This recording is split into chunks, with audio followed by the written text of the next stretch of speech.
Physical descriptions are the first step in any effective evaluation. This lesson guides you through a process to investigate old properties and document what you find. The purpose is to make a detailed record of the property's form, fabric, and function. To some extent, we will focus on building types and architectural styles that are relatively common on land managed by the National Forest Service. This lesson should help you anticipate and overcome common challenges. Effective descriptions provide the appropriate level of detail, not too much or too little. The final product should be clear and brief in the manner of technical writing. The description should correctly name building materials and architectural styles. You should always illustrate key information with maps and photographs. We emphasize 3 phases of work: preparation, fieldwork, and writing. In the field and in your writing, it is best to work methodically from large elements to small details and from the ground up. Above all, check with your SHPO for specific guidelines about what they want to see in your evaluation. Look for specific instructions about photography, maps, and standardized forms. For all of these questions, start by reviewing your SHPO's website and other publications. Then reach out to clarify any questions that remain. Let the SHPO staff know if you are relatively new to evaluating buildings, structures, or districts in that state. This gives the SHPO an opportunity to share their unique expectations.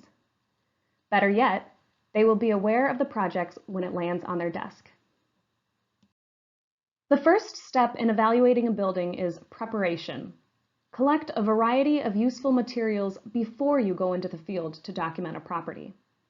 First, learn a bit about the property, its purpose, and its condition by locating records from various units and programs on your forest. Try to locate reports, photographs, and architectural drawings. Heritage and engineering records are key, but you might also want to check special use permit files or other collections that are specific to the program area that has managed this property. Second, start drafting your site plan. Most SHPOs will accept maps that are drawn by hand, drawn digitally, or made by illustrating aerial photos or satellite images. Try to locate at least 2 maps and 2 aerial images. We recommend that you look for contemporary satellite images, such as Google Maps, historic aerial photos, and recent aerial photos. For historical maps, we recommend tract maps, road atlases, and plans retained by your forest. You won't always find your site on a historic map, but it's worth looking before you head out into the field. Choose a map or photo that provides the best underlay for your own site plan. Finally, start filling out the survey form that your unit or your SHPO prefer for your evaluations of this kind. Try to answer every part of the form briefly while you're still in the office. This will help you prioritize your time in the field. Ideally, you will arrive at the property full of information, ideas, and questions. You will also feel somewhat confident about what you need to do on site and why. One final note. You might consider checking in with your colleagues in other program areas to see if they also need information about the property that you are studying. These detailed site visits can be few and far between. You might have time to take extra photographs or notes. The next step is fieldwork. When you access the site in person, start by walking around and sketching the site. Sketching is a useful exercise that aids in thorough investigation. You're less likely to overlook important details if you sketch the property or even the buildings and structures during your fieldwork.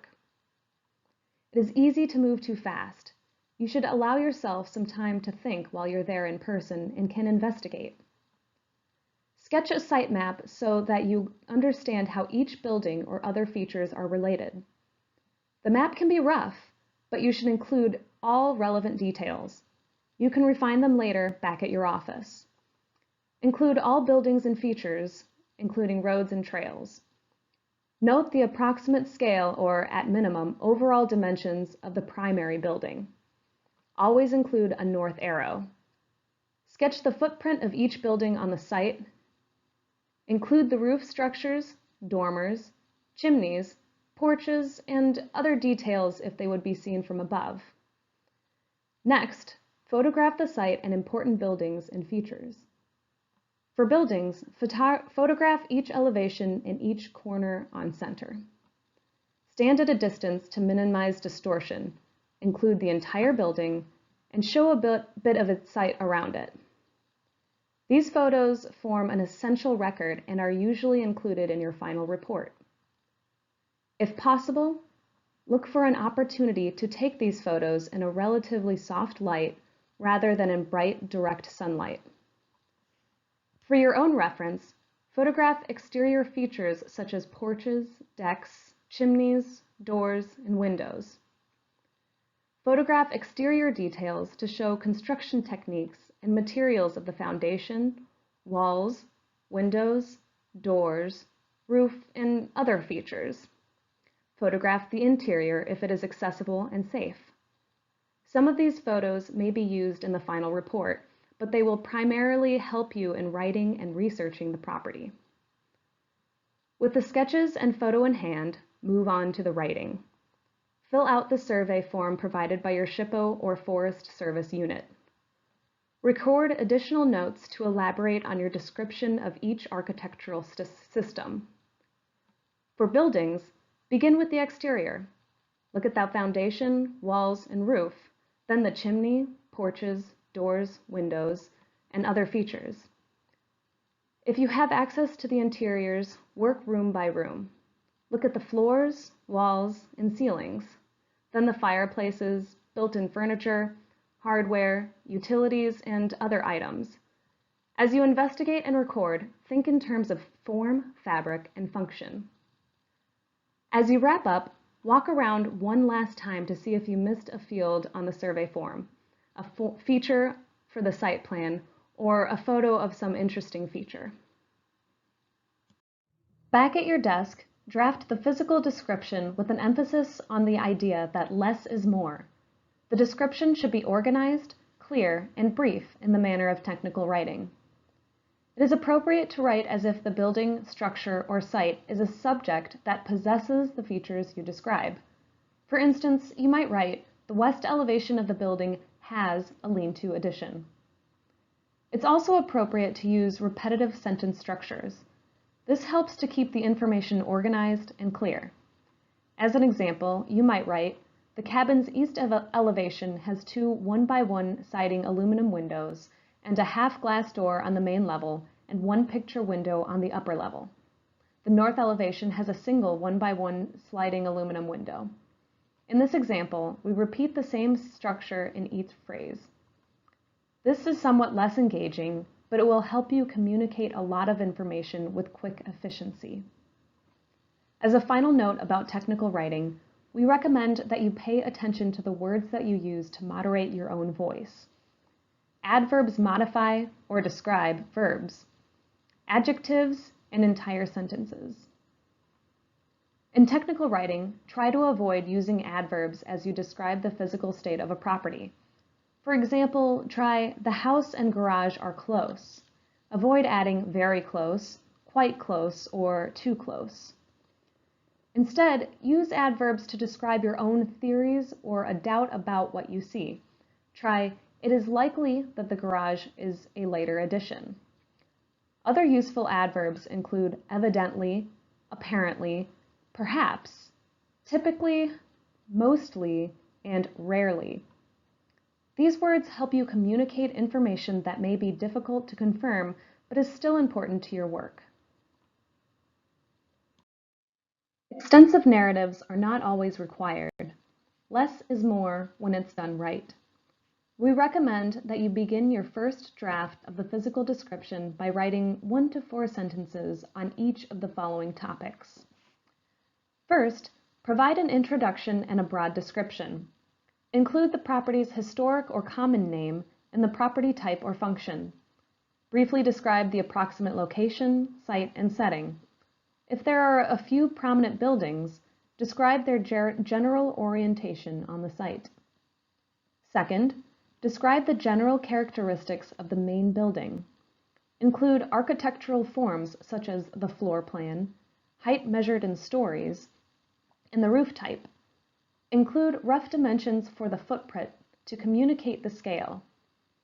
Mention significant alterations and additions, especially if they are visible from the exterior. Third, describe the main building with some detail.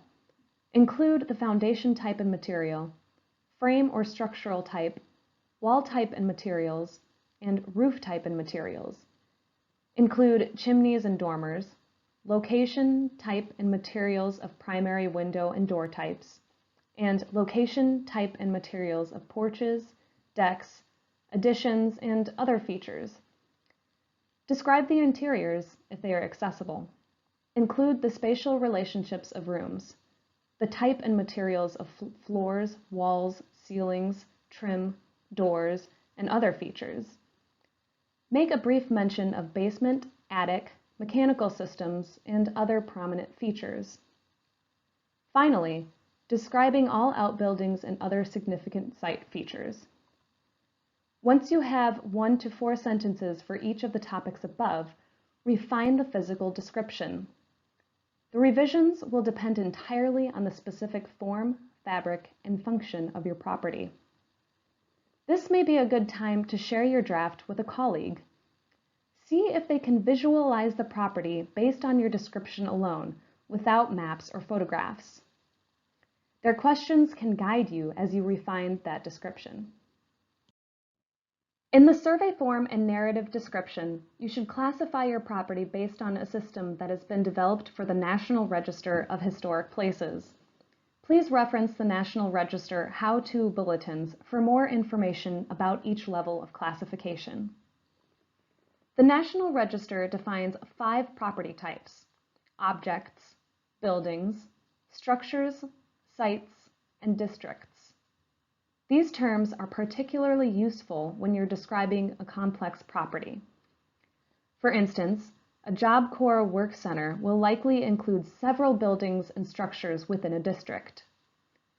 This lesson focuses on buildings and structures, but please remember that you might encounter any of the 5 property types through your work on the national forests. They are all relevant and potentially historic. The classification system is mostly intuitive. Just pay attention to the distinctions between buildings versus structures and site versus district. A building is created to shelter human activity. A structure does not primarily shelter human activity. Houses, barns, garages, patrol cabins, fire lookouts, and lodges are all buildings. Bridges, corrals, culverts, docks, airstrips, kilns, and silos are all structures. If you evaluate a building, it is appropriate to restate the word building many times throughout your narrative.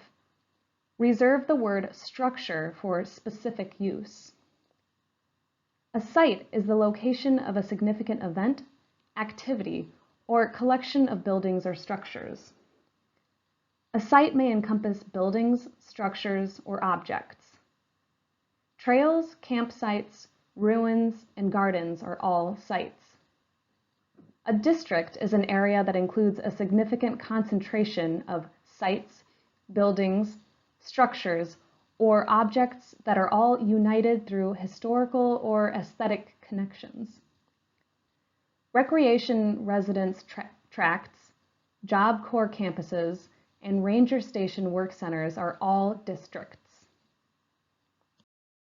Words that describe architectural forms communicate the general scale and shape of buildings. We recommend that you describe form early in any narrative description to set the scene for your reader. Form conveys as much information, if not more, than style. Form captures the way that people experience and use buildings, both as an occupant and as a bystander. For example, the office is a single-story building with an irregular rectangular plan and a shallow pitched side gable roof. The irregular component is the primary entrance, which protrudes from the center of the east elevation and has a small front gable roof. Let's do one more example. The warehouse is a single-story building with a square plan, a loading dock that wraps around each elevation, and a flat roof with wide eaves. Each description conjures up a complete picture with all of the details of a cardboard box. Form provides a template. You can elaborate from there to describe the buildings in more detail. Architectural styles are also important in your description. Style is secondary to form, but we include it in evaluations and on SHPO forms because it can provide an important connection to historic contexts. Some historic buildings on the national forests exemplify remarkable architectural styles. For example, the Forest Service now manages high-style rustic lodges from the 1930s and modern visitor centers from the 1960s. That said, you probably see more utilitarian and common buildings on your unit. It's important to remember that high-style and common buildings are equally likely to possess architectural and historical significance within the National Register criteria. As historians, we know that pervasive patterns and shared traditions are significant to our understanding of the past. For example, flat-top lookouts are a utilitarian expression of mid-century architectural trends. They are unique to the Forest Service and can be eligible for the National Register. Don't let style slow you down. It's appropriate to leave this part out of your narrative description if you're uncertain about the style of your building. You will still need to include a style or style code on your SHPO form. Just be as precise as you can in the first draft, and then seek a recommendation from your SHPO. Ultimately, your detailed description of form, materials, and other physical details will help the SHPO assign an architectural style. It's important to try to characterize style in your narrative if you think the building is eligible under Criterion C of the National Register. Your description of architectural style might refer to quality, a specific artistic movement, a style, and even a specific variation of that style. It is not necessary to include all of these elements. Just be as precise as you confidently can be. Some common buildings have an identifiable style, and others are best described by their form or typology. Common, folk, and vernacular are all useful terms to characterize style. They do not stand on their own, so you still need to pick a style. Your physical description should meticulously address every architectural system in a building or structure. Most survey or SHPO forms will ask you to provide 1 or 2 primary materials. We recommend that you provide more detail in your narrative. At minimum, describe the type and material of each architectural system. This process adds layers to the template or cardboard box. Ideally, your physical description will convey a lot of details with brief, precise terms. Precise and technical terms serve several purposes. First of all, precise words allow you to be brief in systematic descriptions. Second, these words lend attention to details that can be diagnostic in the next phases of your evaluation. Finally, these words can be tailored to reflect regional building traditions. If you do not have a background in construction, it can be difficult to memorize and retain all the useful terms that you might need to include in a physical description. No problem. Begin by describing each system in your own words. Then use reference materials, such as an illustrated dictionary, to apply more specific and technical words. Use the extra photos from your site visit. Your description of materials and structures does not need to be exhaustive or speculative. If you don't know poplar from fir, just say wood. If the foundation is buried or otherwise inaccessible, just say that it appears to be or requires further investigation. This concludes the topic on defining the physical descriptions of a historic building. The next topic will build upon this and explain the process for developing historic contexts for your historic building in question.